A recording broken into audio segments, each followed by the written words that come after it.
आएंगे तब तक जो है वो इसको संभाल के जो है वो रखेंगे। और मैं इमरान खान का तहे दिल से शुक्रिया अदा करती हूँ कि उन्होंने मौरूसी सियासत को ख़त्म किया है और खैबर पख्तूनख्वा के अवाम पे और उन्हीं के नुमाइंदे पे एक इतनी बड़ी भारी जिम्मेदारी दी है। और ये इसीलिए मैं कहती हूँ कि पाकिस्तानी होने के साथ साथ मुझे फ़ख्र है कि मैं खैबर पख्तूनख्वा से हूँ और डेफिनेटली अपनी इस कहते हैं ना माँ बाप की मट्टी पे खड़े होकर हमेशा फ़ख्र महसूस होता है। और इंशाल्लाह वोट के ज़रिए हम असेंबलियों में आके अपने मुल्क की तकदीर को बदलेंगे। आप सबसे आगे होते हैं अपनी बेगम साहिबा के साथ, लेकिन क्या आपको खौफ तो नहीं है कि मुझे को गिरफ्तार करें?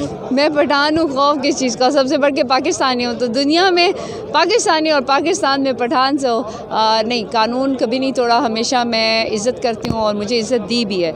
मुझे तमाम लोगों ने बहुत ज़्यादा इज़्ज़त दी है, मैं उसका बहुत तहे दिल से शुक्रिया अदा करती हूँ। मैं हमेशा कहती हूँ कि कलम से और आवाज़ से अपनी बात को जो है वो मजबूत भी बनाएं और उसको अमल करें। अमल से ज़िंदगी बनती है, जन्नत भी जहन्नुम भी, लेकिन जेल नहीं बनता पढ़े लिखे लोगों के लिए। और इस वक्त जो जुल्म और जबर हो रहा है और जो सब्र हो रहा है वो इंशाल्लाह इस बात की दलील है कि आने वाला वक्त जो है वो पाकिस्तान तहरीक इंसाफ का, इमरान खान का है।